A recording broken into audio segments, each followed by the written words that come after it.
જય કુખાર મેરડીમાં શું તમને માતાજીથી દૂર થવાનો ડર લાગે છે? તે વાત ઉપર માતાજીએ શું પ્રવચન આપ્યું આપણે આગળ વિડીયોમાં જોશું.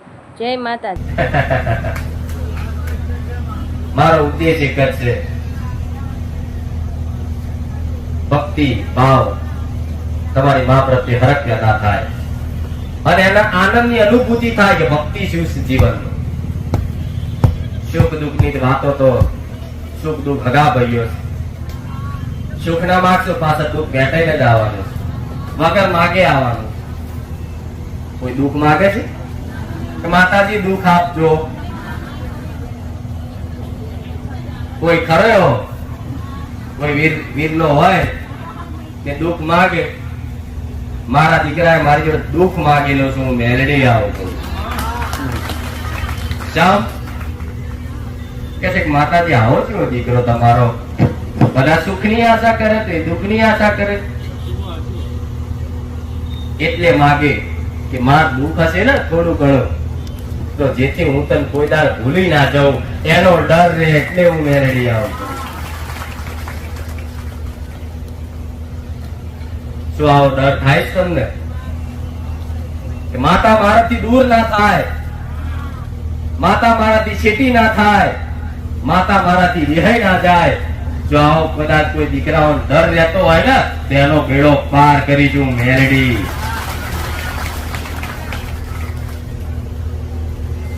ખોવાનો ડર રહે. મારી માં મને લાડ કરતી બંધ ના થઈ જાય, માં લાખો ગુનાહ કર્યા, કરોડો કર્યા, માં મારાથી દૂર ના થતી, ભલે માં જેવો છે એવો તારો છું. પાપી રહ્યો, દુષ્ટ રહ્યો, નાલાયક રહ્યો, ગમે તેવો માં તારો છું. બસ તું મારાથી છેટી ના જતી. આટલો ખાલી પ્રેમ હશે ને અંદર, જેની અંદર એનો બેડો તમારી માતાઓ પાર કરશે. હું મેરડી આવું. શું ખબર કે માતા તમે જેમ જેમ ભક્તિ કરો એમ કહેવાનો બધાનો મતલબ એવો હોય કે માં મેં ભક્તિ ચાલુ કરી કે ત્યારે કષ્ટી વધી હતો. પેલા હું શું હતું, પણ જેમ જેમ અમે દીવા કરે, ભક્તિ કરી, માતાની પ્રાર્થના કરી, આરતી ચાલુ કરીને અમુક નું કહેવું એવું હોય કે દુઃખ વધ્યું. તો એનું કારણ શું કોઈ જાણે છે કે દુઃખ વધે છે? પરીક્ષા તો બરોબર છે, માતાઓ પરીક્ષા નહીં કરતી, હું આવું કઉ છું. લો ચાલ તો મારા જેવી માતા તો અંતર્યામી કહેવાય કે આ દીકરાની પરીક્ષા કરીશ, આ પરીક્ષાથી પાસ થશે કે નહીં, આનું રિઝલ્ટ શું છે એ મને પહેલેથી ખબર હતું. પરીક્ષા શું જયા કરું? વિચાર કરજો.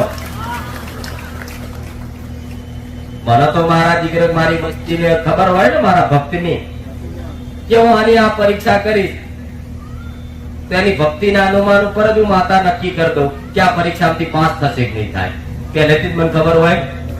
આ કઈ દીકરા દીકરીઓ નાના નહીં, 10મા 12મા પાસ થવો તો સપનામાં કહી દઉં છું જ્યાં પાસ કરી આલી, તો મને ખબર હોય કે પાસ થવાના,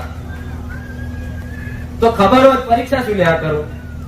પરીક્ષા નહીં, પણ દુઃખ એટલે નાખું હાથે કરી કે જેમ દુઃખ પડે એટલે તમે વધારે પેલું કેવું તો ભાગેલું હોય અને દુખતું હોય તો એ બહુ ધોન ના હોય, પણ કોઈક આઈ યાદ હાથ મેળે તો ઓ બાપા રે બહુ દુખ્યું, ઓ માં તરત કેવું મોડેથી નીકળે કે નહીં?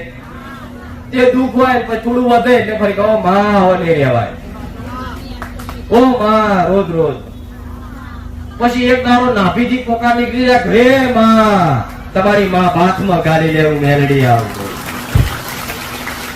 પછી બધા ન્યાય વ્યવહાર એક બાજુ, બધી નડવા વાળી માતાઓ એક બાજુ, બધા કામણ ટોમણ વિદ્યાન ટિંજન ગ્રહણ બધું એક બાજુ, પનોતી બનોતી બધું તમારી માતા છે ને દબાઈ બેસી જાય ન પૂર્ણ થયું.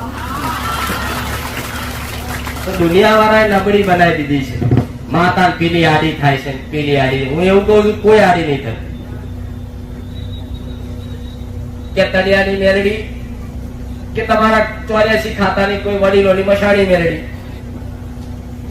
કારણ કે હું બહુ છે ચોખ્ખી માં કે બેન મેળ ના આવે, સાચી વાત. પણ જેમ રોમાયણ જોયું છે પેલા પેલા નાટક કરવા વાળા આવતા હતા, ખબર છે? ભવૈયા કે ને, એ ભવૈયા આવે એટલે કોક હનુમાનજી બને, કોક રામ ભગવાન બને, કોક રાવણ બને, કોક સીતા બને, પછી હોમ હોમે લડે, નાટક કરે. એ નાટક પતી જાય એટલે પડદા પાછળ બે ભેગા ખીચડી ખાતા હોય. હા, શું ખોટું? પેલો રામે તે અને રાવણે તે. એવી રીતે માતાઓનું એવું જ હોય તો બધી માતાઓ એક જ છે, પણ આ તો તમને એવું જ્ઞાન કરાવવા માટે આવું કેવું પડે મારે કે તમારી બહુચર કે તમારી ચામુંડા મઢમાં નહીં, બહાર છે, જેથી તમને ઝાટકો વાગે. હા, મારી ચામુંડા મઢમાં નહીં, લાય મારી માલ લાય દો મઢમાં. એટલે મારે કેવું પડે, મારે નાટક કરવા પડે. લો મેરડી આવું નહીં તો હું માતા એવું કઉ છું કે માતા મઢમાં તમે જો જાઓ તો બાઇક પર જાઓ તો બાઇક પર આવો, જો જાઓ તો ગમે તે. હા ભાઈ, તો પછી શંકા એવી કરવા નહીં કે માતા મારી મઢમાં તમારા ઘેર જ છે. હું કહું એનું કારણ જો કોઈ સાચું બોલે છતાં હું સાચું બોલી જઈ, તમારો ભાવ પણ બોલાડી દે. મારે ખાલી કહેવું પડે કે તમારી માતાઓ મઢમાં નહીં, તમારી માતા હોય 20 તેણું 20, પણ હું એવું કહું છું તમારી જોડે જોડે જ હોય. જો તમારી માતા ખાલી તમારથી 1 સેકન્ડ છેટી જાય તરત તમારી ટિકિટ ફાટી જાય ભગવાનના ઘેર. જતા રહો નહીં, જીવી કે કોઈ દેવી શક્તિ વગર. તો હું એવું કહું છું કોઈને હારો મઢ ના હોય, પૂજા પાઠ કરવાની જગ્યા ના હોય તો નિરાશ હતાશ થવાની જરૂર નહીં. જેવી જગ્યા કરશો એવી જગ્યા દેવ પામી લેશે ને. એના મોટા મંદિરોની જરૂર નહીં, કે જબરા સુમાળાની જરૂર નહીં, કે હારી સુગંધી વાળી અગરબત્તીની જરૂર નહીં. અગરબત્તી શું કામ બનાવી? મેં પહેલા કીધું હતું, અગરબત્તી ભગવાન માતાજી સુગંધ મન મેરડીને એમ કહો મારી ચંદન ની અગરબત્તી લાવે લે. આ ચંદન ને જેટલી સુગંધ નહીં એનાથી અનંત સુગંધ મારામ છે. હે ભાઈ, તે ચંદન ની સુગંધ મને શું સુગંધિત કરી એકવારી ભાઈ કરી શકે? માં લેવા ગુલાબ નું અત્તર લાવ્યો, એક ગુલાબ નું અત્તર મન શું સુગંધિત કરી શકવાનું? કરી શકે? ના કરીએ. પણ એ અગરબત્તી શું કામ બનાવી છે કે તમે મઢમાં અગરબત્તી કરો એટલે વાતાવરણ સુગંધિત થઈ જાય. એટલે જો તમને અત્યારે બેઠા છો ને અચાનક એવી મસ્ત સુગંધ આવી જાય, તમે જો હા મસ્ત આવી સુગંધ, આમ તરત તમારો શ્વાસ અંદર ખેંચાય છે. ઓહો મસ્ત લાગી, કોને નાખી? જેથી તમારી મનમાં અંતર આત્મા શાંતિનો અનુભવ થાય એના માટે અગરબત્તી બનાવી. ધૂપ ધુમાડા ગુગળનું ધૂપ તે કોના માટે છે? માતા માટે લાવો છું, પણ માતા એમ કહે છે કે આ દીકરા તારા માટે જ છે, તું સૂંઘ તો તારું મન ચોખ્ખું થાય, મને ના સૂંઘાડી.